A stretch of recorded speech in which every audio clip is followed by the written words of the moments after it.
Hello everyone. In the previous video, I have discussed about connective tissue. Now coming to the third tissue which is present in the animals is the muscular tissue. Four different types of tissues are present. The first one epithelial tissue, second one connective tissue. Now coming to the third one muscle tissue. Now these muscles or each muscle is made up of many long cylindrical fibers which are arranged in parallel arrangement or parallel arrays over here. Means the pattern of arrangement of these muscle fibers or cylindrical fibers, muscle fibers over here are cylindrical. So what happens once again, each of these muscle tissues are made up of many long cylindrical fibers which are arranged in parallel array or which are arranged in a pattern that is parallel to each other, and these fibers are composed of numerous or many fine fibrils which are over here referred to as myofibrils. Now muscle fibers over here, they contract, they have a property of contractility, means they can relax and contract at interval of time, and due to that what happens, it helps in the movement of the body part. Once again, what is that? The muscle fiber, they are having what? The ability to contract. What I said, property of contractibility means what? It can contract, during which what happens, the muscle fiber becomes shorter, and after an interval of time it relaxes, during which what happens, the muscle fiber becomes little longer. That means it comes to its original position, that is relaxation. That means what, over here we are talking about the return of uncontracted state in a coordinated fashion. Return to their uncontracted state means what? This is talking about the relaxation. And the other time where what happens, when the muscle fibers get stimulated by, let us say, the nervous system, at that time what happens, the muscle fibers become shorter, which is referred over here as what? Contraction. And after a interval of contraction for a fraction of second, let us say, what happens, it comes to its relaxed state, which is called as relaxation. Now this, their action, that is the action of these muscle fibers, it helps. Action is what actually? The contraction and relaxation here. Because of contraction and relaxation of the muscle fibers, what happens? We are able to change our position from one place to another. We are able to move our body parts according to the changes that take place in our immediate environment. And so all organisms here we are talking basically about animal, that is structural organization in animal, and animal body is made up of mainly four types of tissues. The first one we have discussed earlier is epithelial tissue, second one connective tissue. Now we are talking about the third one, that is the muscle tissue. So because of the contraction and relaxation of this muscle tissue, what happens, the animal body is able to change its position from one place to another, or otherwise let us say keeping at one position, one place only, what happens, the body parts keep on moving, and that is all due to what I said here, because of the action of the muscle fibers here, and that action is contraction and relaxation. Now in general, muscle play an active role in movement and locomotion even. For that another chapter will come, movement and locomotion. What I have earlier in the previous video I had discussed, that we will be learning about the muscle cell, muscle tissue in another chapter, which is chapter number 20. Now here the muscles have been classified into three types. muscles have been classified into three types: skeletal muscle, smooth muscle, and cardiac muscle. Now each of these three muscles can be called by other names also. Like for example here, skeletal muscle is also called as striated muscles or striped muscles, or otherwise the fourth name is voluntary muscle. Now all these names are given because of some or the other properties that we will be discussing each of this when we discuss each of them separately. That is, when we talk about the skeletal muscle, at that time we will discuss why it is called as striated or striped or voluntary. The second one is smooth muscle. Here smooth muscle is also called as unstriated or plain muscle or otherwise involuntary, because they are not under our direct control. If we want to control, we will not be able to do that. So that's why they are smooth or plain or unstriated or otherwise involuntary muscle.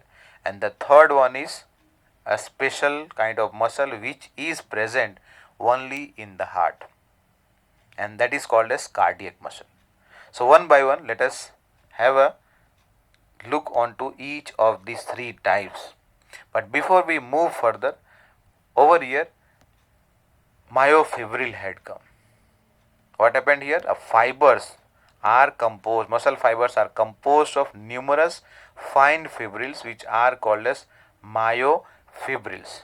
So here let us see a TS of a muscle is shown here in this figure. If you just see here, what happens here, what you can see in this figure, you can see here in this figure, these are muscle bundles. Muscle bundle inside which you can see individually so many muscle fibers are present. Now in between the muscle fibers, you can see over here are some ground substances which is referred to as endomysium. Endomysium, and the outer membrane which is covering a bundle, which encloses a bundle, is over here called as perimysium. Muscle fibers, or otherwise one of these fiber is considered as a cell.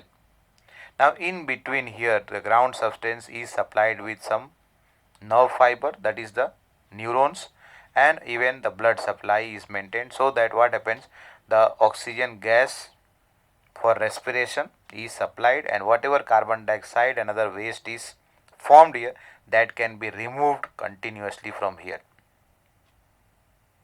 Now one of these bundle over here, if you see muscle fibers are there, one of these if we consider, then it is covered by a membrane, and that membrane can be called over here as sarcolemma.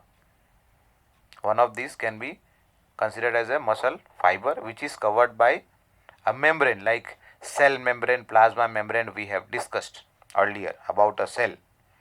Very similar here, it is over here the membrane of the cell here is called as sarcolemma. Now let us see the first one, skeletal muscle tissue. First one is skeletal muscle tissue. The figure that here we have discussed is mainly of skeletal muscle tissue only. So here skeletal muscle tissue is closely attached to the skeletal bone actually, and in between the muscle and the bone is coming the tendon, that in the previous video connective tissue में बात किया था कि tendon कहाँ पे होता है और क्या काम करता है. तो it is present here in between the bone and the muscle, so that it can connect the bones firmly to the muscle, or otherwise connect the muscle to the bone. Now in a typical muscle, let us say like biceps, what happens here, striated or striped muscles are present here, and these are present in a bundle, what I have shown you in the figure above, bundled together in a parallel fashion. So as a result of that, one of these is called as what, fasciculi or fascicle. One of these bundle is fascicle over here. Once again, in a typical muscle, like for example in case of biceps and triceps, what happened, which is connected to the bone, so that's why it is striated, or otherwise also called as striped or striated. Now here why striped and striated it is called as, because of presence of light and dark band. That just have a look in this figure, you can see some areas are there here which is light and some areas are there which is dark here. So because of presence of this light and dark bands here, it is called as striated or striped. Because striations are there, this dark and light band का क्या चाहिए, striation है, and इसलिए इसको बोलते हैं क्या, striated or otherwise striped. And skeletal क्यों बोलते हैं, because it is connected to the skeleton, it is connected to the bone here, and because of that the name has come as skeletal muscle. Once again, these skeletal muscles are bundled together, which are arranged parallel to each other, and as a result of that, one of these bundle is called as fascicle. One of these bundle is called as fascicle. Now these muscle fibers, earlier I have mentioned that they can contract as desired. Means what? When we want to move our body part, when we want to move from one place to another, at that time we are able to control these muscles, and according to our need and requirement, these muscles contract and relax, thereby bring about the movement and locomotion. Movement means what? We are keeping ourselves, let us say, at one place, but our body part is moving. In case of locomotion, along with the movement, our position from one place to another place it is changing. Means our position also is changing with reference to the position over here. Now these muscles, what I said, are able to contract according to our need or according to our desire, and because of that we can say that we are able to control that, and due to that the name voluntary muscle has come, because they are under our direct control, and that's why they are called as voluntary muscle. And because of the appearance, I said earlier, appearance of dark and light bands or striations, they are called as striated or striped muscles. Now a sheath, a tough connective tissue is present on the outer area which covers the muscle fibers. A sheath of tough connective tissue encloses several bundles of muscle fiber. Like over here, so many bundles are there. These bundles are covered by a tough sheath on the outermost here. This was about the skeletal muscle tissue. More detail we will be discussing in chapter number 20, that is about movement and locomotion. Coming to the second one, which is called as smooth muscle fiber. Smooth muscle fiber, because it does not have dark and light bands, it does not have striations, it does not have striations over here, and these cells, that is the muscle, smooth muscle, is made up of actually a spindle shaped cell. What happens here? These muscle fibers are made up of spindle shaped cells. Spindle का मतलब क्या हुआ? You can see in the figure here, it is thicker at the central part, and on the two ends it is becoming narrow or it tapers. So this is fusiform, shape is fusiform, and they do not have any kind of striations of dark and light band, and because of that the name has come as unstriped or unstriated muscle. Smooth muscle, or otherwise the second name is unstriped or unstriated muscle. Now coming to the next one here, the cell junction, in between the cells where they meet, the cell junctions, they hold them together. Means what? These cells are held by the cell junctions, and these are bundled together. Bundled together, as a result of that they form the tissue. And over here, how they are bundled? They are held in a bundle with the help of some connective tissue. Earlier we have discussed about the connective tissue. Their work is to connect tissues and organs. So here we are talking about the bundle of these smooth muscle cells. They are held together with the help of connective tissues, and they also have the property of contraction. They also have the property of contraction, but they are not under our direct control. Means they can contract, but not according to our will. When we want them to contract and relax, they cannot do that. Means they are not under our direct control, and because of that they are also called as involuntary muscle. They are also called as involuntary muscle. So that means if they are not under our direct control, then who can control it? It is supplied with the nerves, means it receives the supply of nerves which are connected to the autonomous nervous system, which are connected to the autonomous nervous system. So as a result of that, autonomous nervous system is able to send the impulse for contraction or relaxation, as a result of which what happens, these smooth muscles or otherwise involuntary muscles can perform their contraction and relaxation activity and bring about the changes. Like very good example, let us say in case of our intestine, in case of our intestine, in case of the stomach, what happens when the food enters into the stomach, the digestive enzyme that is present in the gastric juice along with the food are mixed together, which is called as churning, which is called as churning. During that time what happens, the wall of the stomach, it undergoes some contraction and relaxation, as a result of which what happens, the food along with the enzyme are thoroughly they are mixed together, and this is possible because of the movement, because of the contraction and relaxation, but they are not under our direct control. It receives the impulse, what I said, from the nervous system, that also autonomous nervous system, and as a result of that it can perform or it can continue with the relaxation and contraction process. Now these muscles, where they are present, as I said earlier, intestine, internal organs such as blood vessels, stomach and intestine, and also in our iris. You understand what is iris? In order to change the focal length of our eyes, what happens, this iris is responsible. The pupil becomes larger or smaller according to need and requirement. Now coming to the third type here, cardiac muscle tissue. This is present in the heart, that is in the wall of the heart.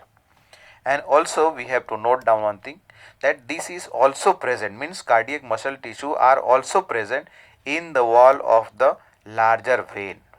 It is present in the wall of the heart, no doubt in that, but it is also present in the wall of the large vein, like for example the pulmonary vein, that brings the blood from the lungs to the heart, and the superior vena cava, but not the complete length of the superior vena cava or pulmonary vein. The part where it enters into the heart, that part has or contains this cardiac muscle tissue. Once again, what is that I said? That cardiac muscle is present in the wall of the heart and also in the wall of the larger vein, like pulmonary vein and superior vena cava, where these veins enter the heart. That is the part of these veins where they enter into the heart. That part is having this cardiac muscle tissue. Now here, cardiac muscle tissue is also referred to as myocardium because it is present only in the wall of the heart. That's why myocardium. Now this cardiac muscle, that is the cardiac muscle cells, are typically unicellular, मतलब एक cell के ही है, but they are connected to each other, that is adjacent cells are connected with the special cell junctions, and these special junctions are called as intercalated disc. These special junctions are called as intercalated disc.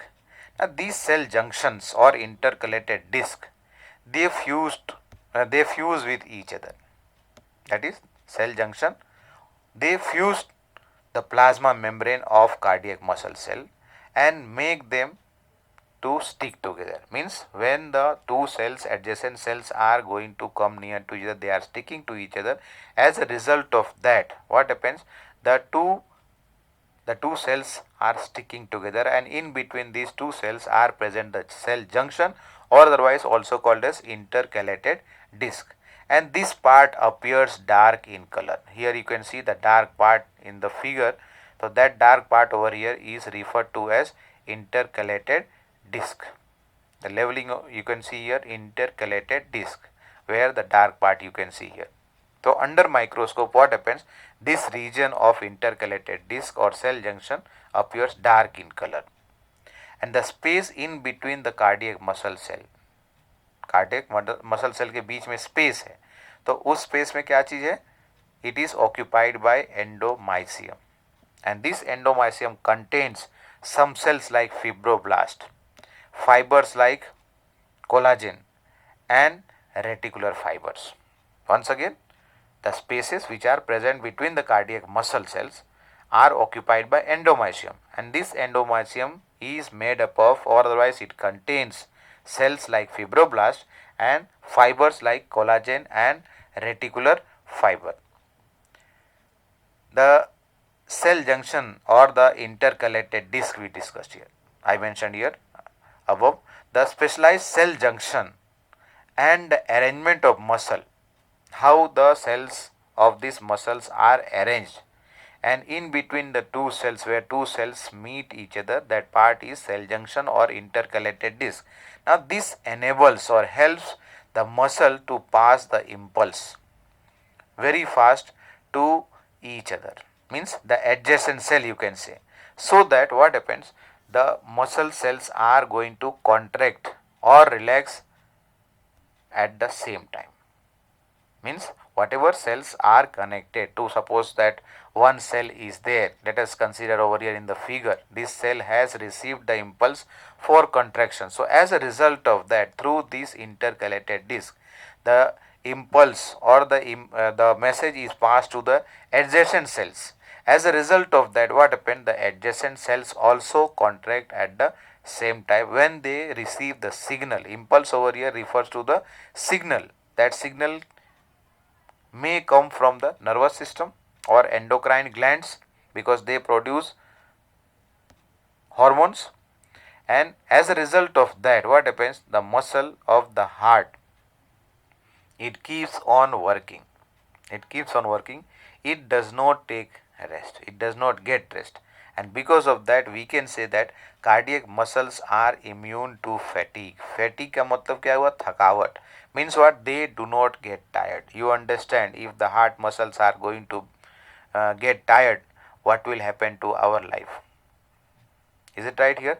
Now, so that was about the three types of muscle tissues: cardiac muscle, second one was smooth muscle, and the first one what we had discussed is the skeletal muscle, about which we are going to discuss in detail in another chapter on movement and locomotion. Once again, another different names that are given to skeletal muscle is striated or striped or voluntary. Because of dark and light, striations are seen, so that's why striated or striped muscle. And in case of the voluntary, because they are under the direct control, they are under our direct control, and because of that they are called as voluntary muscle. And the second one, unstriated muscle, are also called as smooth muscle or plain muscle, because here dark and light striations are not seen and they are not under our direct control, and because of that they are called as involuntary muscle. And the third one is the cardiac muscle that we have discussed. So that was about the muscle tissue. Thank you.